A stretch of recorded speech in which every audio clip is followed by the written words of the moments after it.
प्यार में बदले की आग। एक कहानी है पूनम और धीरज की।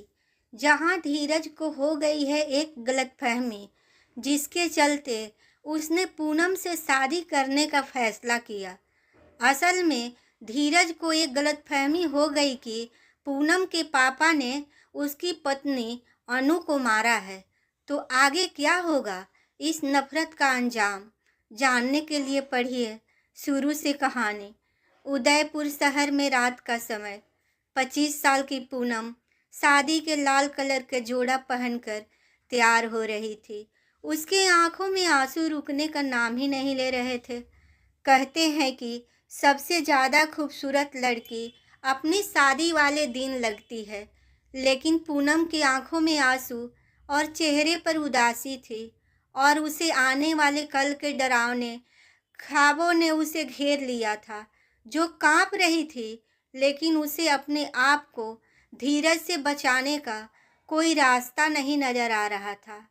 वो अपने ही ख्यालों में खोई हुई रोए जा रही थी। तभी उसे उसकी दोस्त श्वेता की आवाज़ उसे सुनाई दी। पूनम, तुम भाग जाओ, वरना वो तुम्हारा शादी के बाद बहुत बुरा हाल करेगा।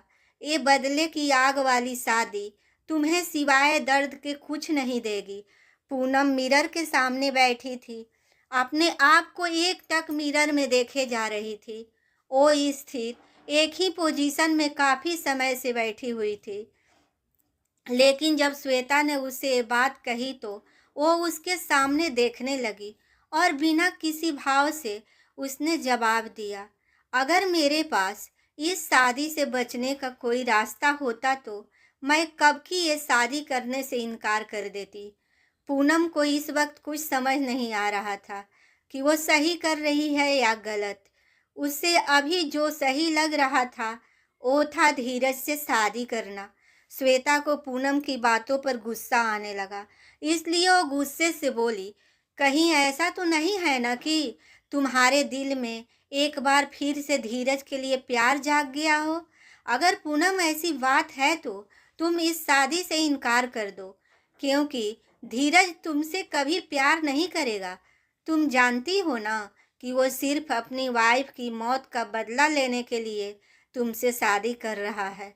पूनम को श्वेता की बात सुनकर अंदर ही अंदर एक दर्द होने लगा था, और उसकी आंखों में आंसू पानी की तरह बह रहे थे, क्योंकि श्वेता ने उससे वो याद दिलाया था जिससे वो भूलकर धीरज से बदले की आग वाली शादी कर रही थी।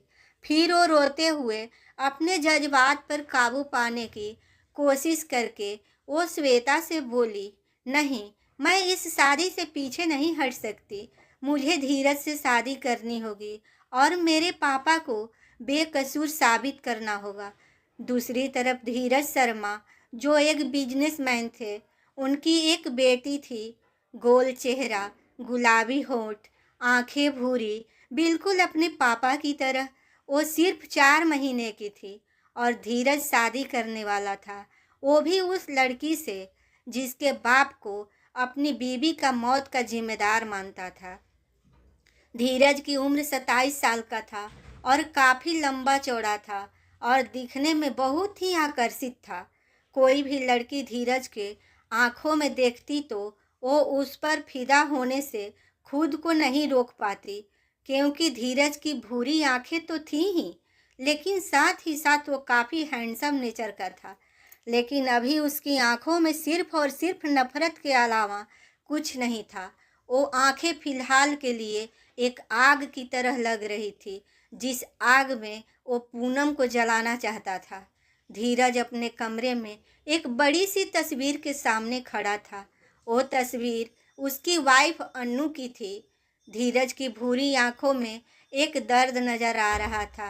वो उस तस्वीर से बात कर रहा था, अनु, मैं तुम्हारी मौत का बदला उस डॉक्टर की बेटी के तड़पा तड़पा कर लूँगा, ये मेरा वादा है तुमसे। इतना कहते ही धीरज की आंखों में गुस्सा भरने लगा और चेहरा लाल होने लगा। उसके हाथों की मुठ्ठियाँ कसने लगी। वो गुस्से से आग बबूला हो रहा था। तभी उसके कमरे में उसकी माँ जानकी आई और आते ही अपनी धीमी और शांत आवाज में बोली, धीरज तुम तैयार हो? फिर जानकी खुश होते हुए धीरज से बोली, मेरा बेटा प्यारी सी पीहू को बिना माँ को नहीं रखेगा। मैं तुम्हारे इस फैसले से बहुत खुश हूँ।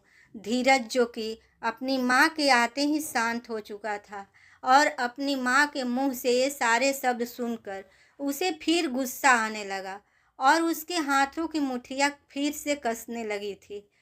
पर धीरज की माँ इस बात से अनजान थी।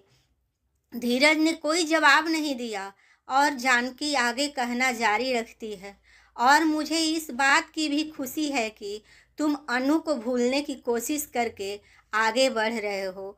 धीरज का गुस्सा अपनी माँ की बातों से और बढ़ रहा था। वो अपने आप को बहुत काबू में पाने की कोशिश कर रहा था, क्योंकि उसकी माँ वो सब कह रही थी जिसे सुनकर धीरज को बर्दाश्त नहीं हो रहा था। फिर धीरज ने गहरी सांस ली और अपनी माँ को शांत रहते हुए उसने कहा, मॉम, शादी के लिए लेट हो रहा है, हमें चलना चाहिए। धीरज के ये बात इतने शांत रहकर कह रहा था कि उसकी बात सुनकर कोई ये नहीं कह सकता था कि वो अंदर से कितना बदले की आग में जला हुआ था। दूसरी तरफ श्वेता ने पूनम को इतना डरा दिया था कि अब पूनम इस शादी से भागने के बारे में सोचने लगी थी। उसका भी मन किया कि वो बदले की आग वाली शादी से भाग जाए, लेकिन वो अपने पापा को फिर कैसे बेकसूर साबित कर पाएगी, ये सब सोचकर वो परेशान हो गई थी। फिर वो अपने कमरे में इधर उधर चलते हुए कुछ सोचकर मन ही मन बोली, अगर ऐसा हो कि मैं अपने पापा को बेकसूर साबित कर दूं और मुझे ये शादी ना करनी पड़े तो। एक ख्याल आते ही पूनम ने अचानक से तेज आवाज में श्वेता से कहा, ये बात तो वैसे भी साबित कर सकती हूँ ना कि मेरे पापा बेकसूर हैं, मुझे शादी करने की क्या ज़रूरत है। श्वेता, जो कि बेड पर बैठकर कुछ सोच रही थी और पूनम के ज़ोर ज़ोर से चिल्लाने की वजह से चौंक गई थी और अपने दोनों कानों पर उसने हाथ रख दिए थे, क्योंकि पूनम श्वेता के करीब आकर सारी बातें जोर से बोल रही थी, जैसे कि श्वेता बहरी हो। फिर श्वेता ने अपने हाथ कान से हटाए और श्वेता पूनम से बोली, अरे लाउड स्पीकर बंद कर। मैं तुम्हें यही समझाने की कोशिश तो कर रही थी कि तुम अपने पापा को बेकसूर साबित कर सकती हो, वो भी बिना धीरज से शादी किए। लेकिन तुम्हें तो मेरी बात समझ नहीं आ रही थी। पूनम श्वेता को बीच में टोकते हुए सारी बात इग्नोर करते हुए बोली, मेरी भागने में मदद करो, वरना धीरज मुझे शादी के बाद टॉर्चर करेगा, फिर नहीं मुझे जीने देगा। वो ये सब बोल रही थी, लेकिन उसकी जुबान का शब्द बोलने से लड़खड़ा रही थी। आखिर उसके पास अपने प्यार के साथ रहने का एक मौका था, लेकिन वो ये ज़रूरी जानती थी कि धीरज से शादी करेगी तो उससे प्यार के बदले प्यार नहीं, सिर्फ नफरत मिलेगी। श्वेता तो पहले से ही पूनम के साथ थी, इसलिए उसने कहा, तुम्हें फिक्र करने की ज़रूरत नहीं है, मैं तुम्हारे भागने का पूनम इंतज़ाम करती हूँ। ये दोनों इस बात से अनजान थे कि उन दोनों की बातें कोई और भी सुन रहा था, इसलिए दोनों ने जाने अनजाने में अपना पूरा प्लान बता चुके थे। रात के 8 बज गए थे। पूनम का फिलहाल कोई सहारा नहीं था।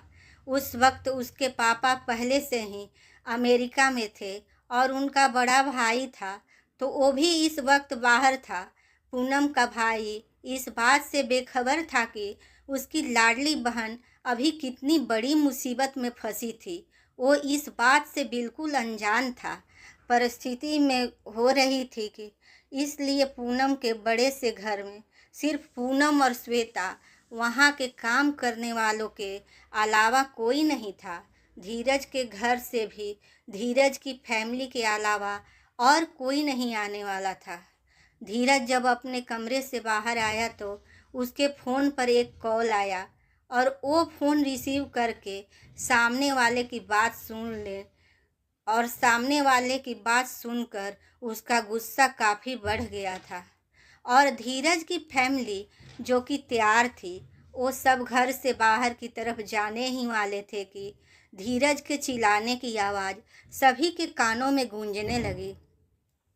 किसी को भी कहीं जाने की ज़रूरत नहीं है। सभी लोग धीरज के इस तरह से बोलने से उसके सामने देखने लगे। जानकी धीरज के बात सुनकर धीरज के पास आकर उससे सवाल किया, तुम ये क्या बोल रहे हो?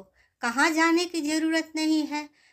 जानकी क्या कोई भी धीरज की बात समझ नहीं पा रहा था और धीरज अपने गुस्से पर काबू पाते हुए अपने आप को शांत करते हुए बोला, आप सब शादी की यहाँ तैयारी कीजिए, मैं खुद शादी करके यहाँ आता हूँ। धीरज और अपनी फैमिली को नहीं समझा सकता था, इसलिए उसने अपने दोस्त और साथ ही साथ असिस्टेंट आरव के सामने देखने लगा। आरव मानो धीरज के इशारे को समझ चुका था कि उसे क्या करना है। वो सभी समझाने लगा, वो क्या है न कि वहाँ दो लड़कियों के अलावा कोई नहीं है और अभी दोनों ही नासमझ है, तो खाने का इंतजाम, शादी की रस्में दोनों में से किसे आती होगी? एक तो शादी के मंडप में बैठगी और सबको संभालेगी और दूसरी वाली अकेली क्या क्या करेगी? आप ही सोचिए।